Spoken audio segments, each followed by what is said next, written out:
Alors,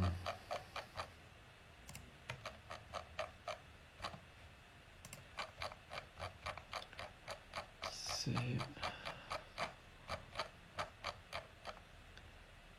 828. Bon, on a une belle accélération à l'open apparemment. On a eu le PMI qui est sorti. PMI qui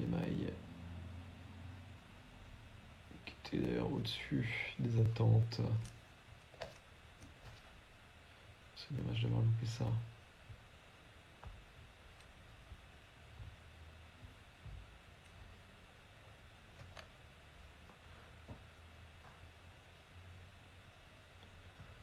Ok.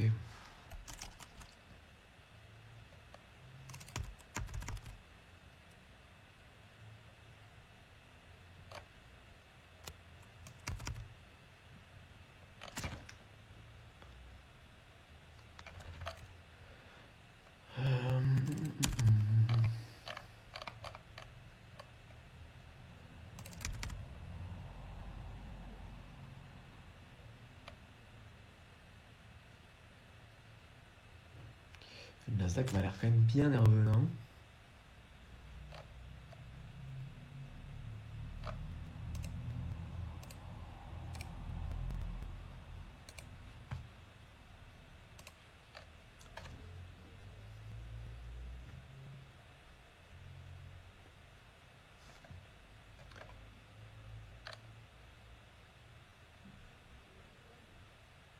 C'est assez saccadé, c'est pas très fluide. Je sais pas si on va peut-être plutôt passer sur le S.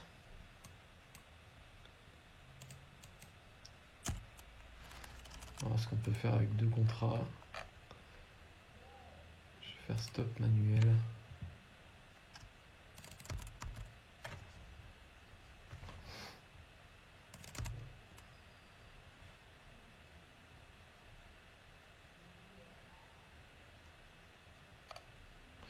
Ça, c'est une boucherie sur Nasdaq. On dirait qu'il a un comportement. C'est pas on dirait, il a un comportement erratique. Alors peut-être ça va se fluidifier un petit peu. Ou peut-être qu'il faudrait que j'attende 16 heures.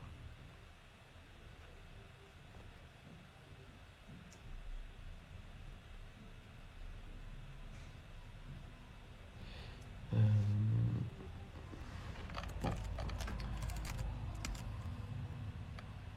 Si je vois qu'il regagne en impulsivité, enfin l'impulsivité il en a plutôt en fluidité. Sinon, on va essayer de faire la journée sur le S.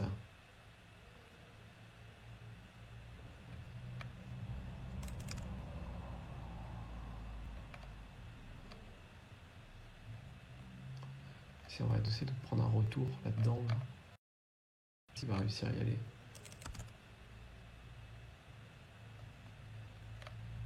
Comme il fait du ping-pong, je peux presque autant shorter que long ici. Il y a quand même une préférence peut-être plus pour le long.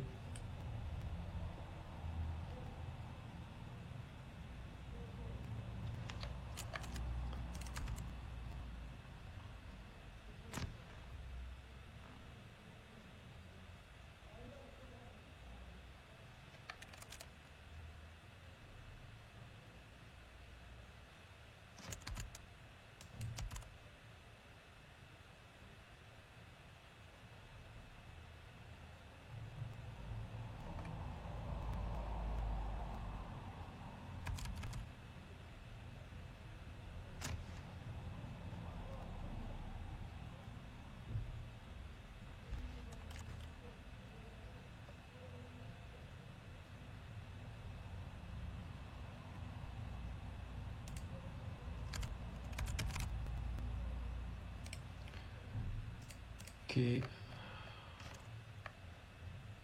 vais mettre une sortie, je suis à 2 lots là sur le S. Petite sortie là-haut.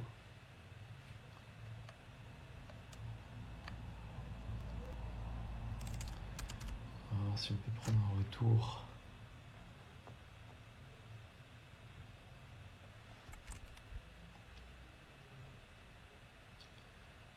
NAS.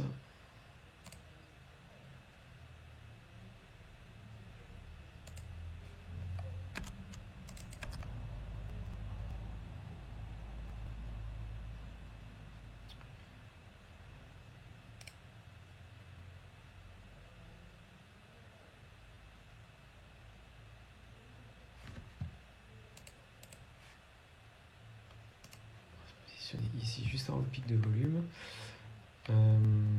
S'il grappe de la liquidité ici, probablement on va réintégrer. Voilà, c'est ce qui se passe. On va essayer de le choper.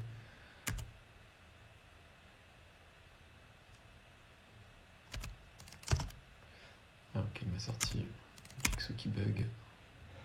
Du coup, ça m'a déconcentré, je peux plus le rattraper. Ça va très gentiment.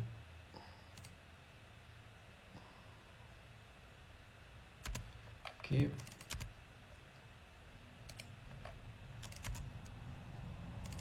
Je sais pas ce qu'il nous fait Jigsaw là.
Proche. Ah merde.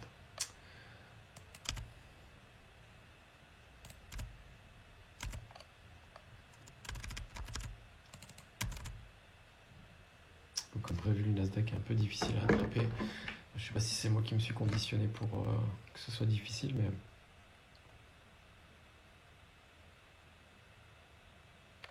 en termes de lecture price action, c'est quand même assez compliqué là.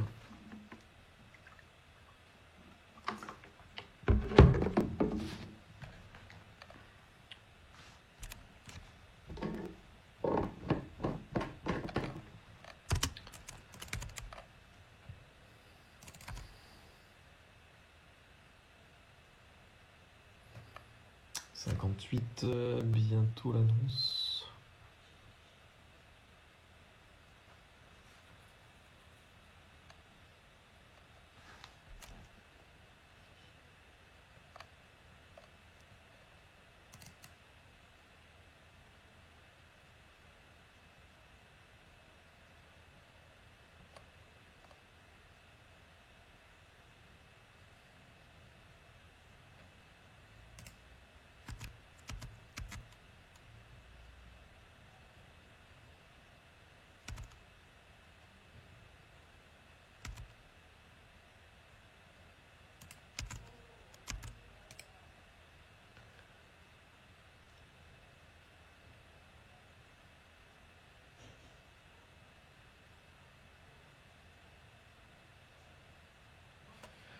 Ouais, stop.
PMI manufacturier au-dessus des attentes.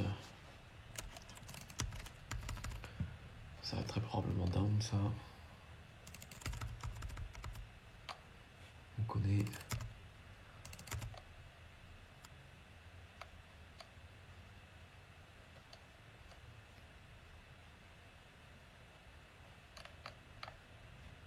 C'est pas trop parti pour.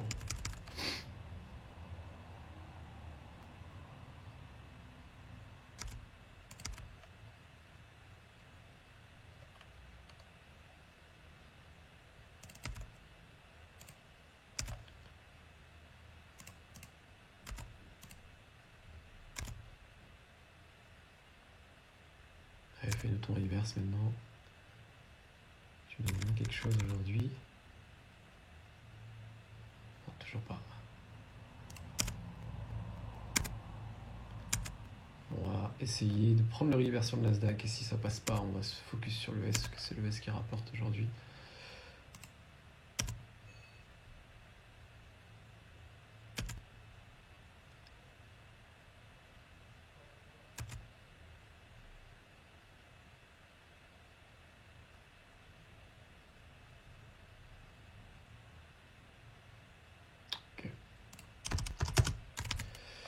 Alors,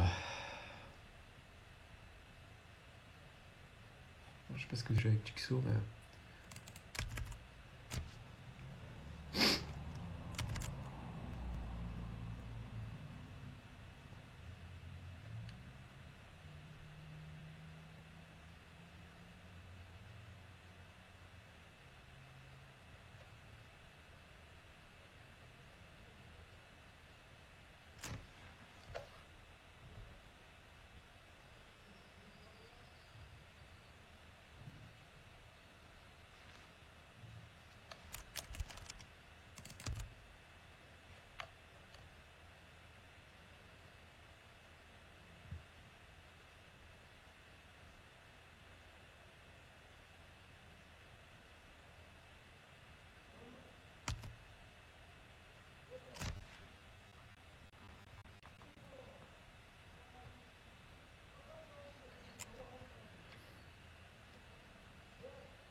pas très bon ça.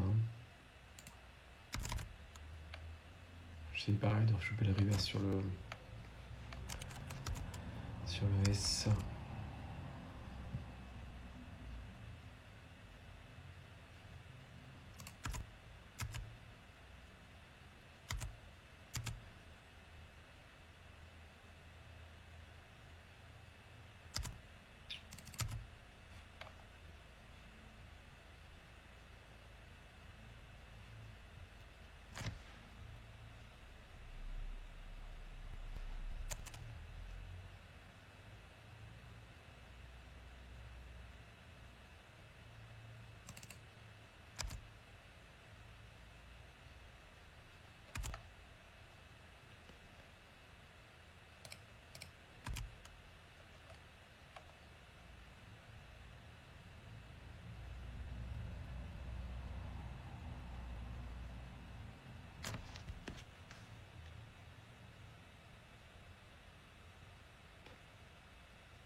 Ok, c'est assez solide.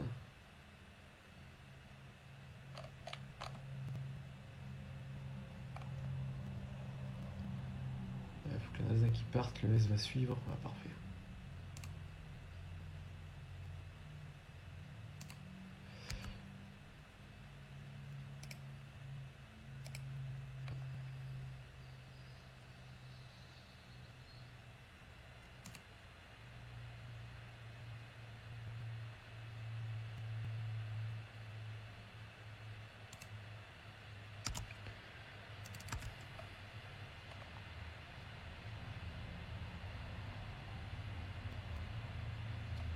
l'inverse, c'est pas pour maintenant. Hein. Je me suis un petit peu biaisé avec cette histoire.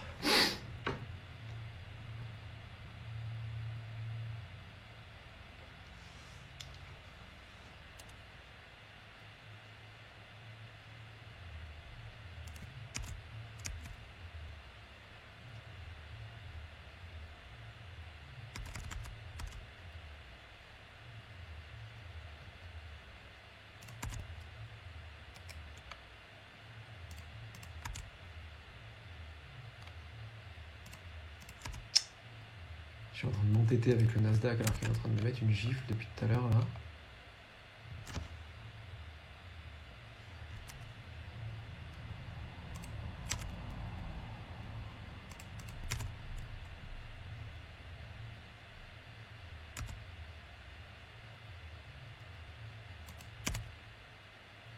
Chaque fois on n'est pas loin, ça repart dans mon sens après avoir stoppé.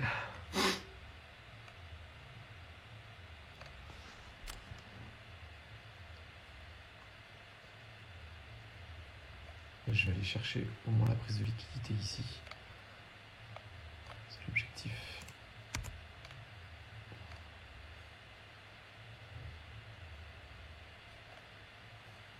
Parce que le S est sur ses plus hauts, le Nasdaq est en train de le rejoindre. Je pense qu'on ne va pas y échapper à une prise de liquidité ici. Alors je me trompe peut-être, mais je vais essayer de sécuriser au maximum, le plus rapidement possible.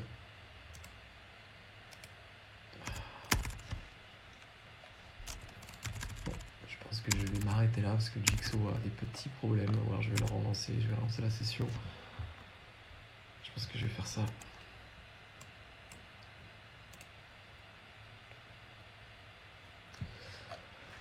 On est reparti.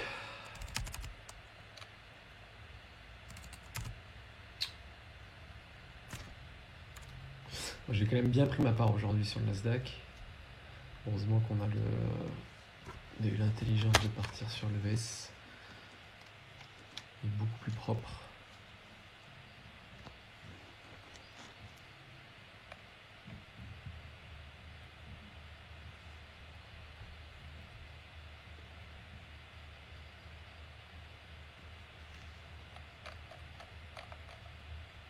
Et il a créé une grosse zone de volume ici. Pareil pour le S, intéressant ça. Forcément le reverse va arriver ici.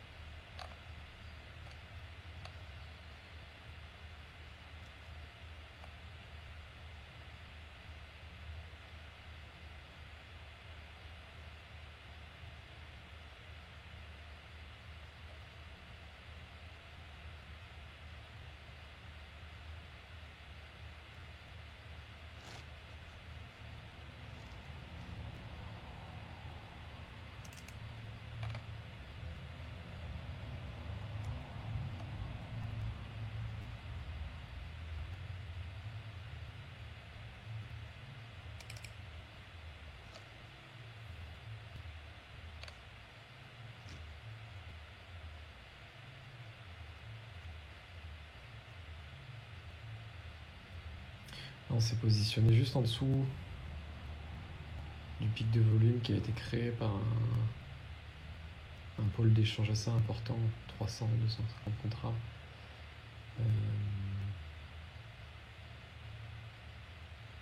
Je vais voir comment il se comporte quand il revient là-dessus et potentiellement je vais flat. Là, je vais break-even par contre.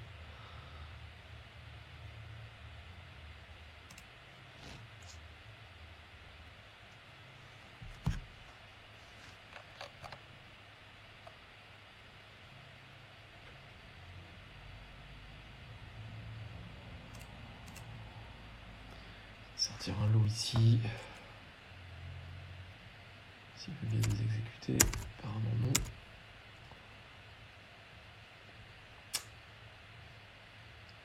Ok. Ouais, pour le S, c'est la régalade. Hein.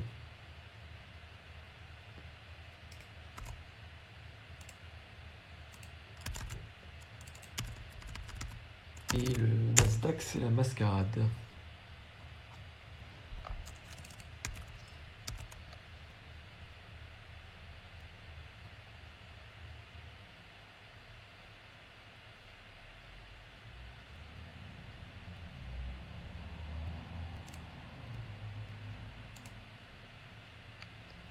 Bon,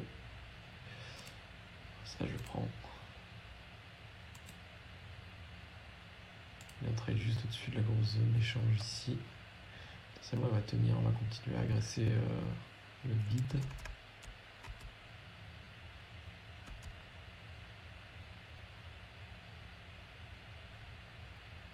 Ouais, faut que ces 150 y tiennent, s'ils tiennent pas on est foutu. Wow. Ça faisait très longtemps que j'avais pas fait un aussi gros trade sur le S, alors pour certains ça sera anecdotique comme trade, mais en scalping c'est rare que j'aille chercher autant de ticks, surtout sur le S.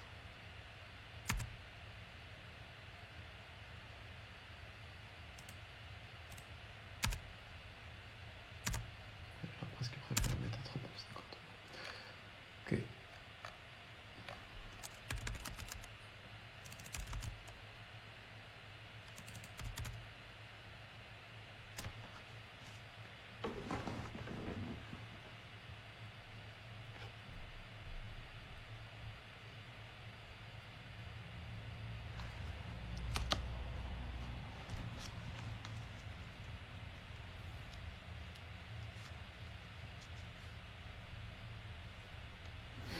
Bon.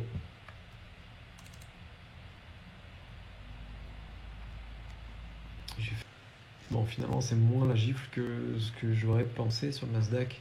Bon, c'est pris quand même pas mal de perfs. C'est des micro-pertes, on a cette perf-là qui nous rattrape une partie de la journée, mais au final, on finit aux alentours des moins 100, moins 100, 110 peut-être avec les frais sur le Nasdaq.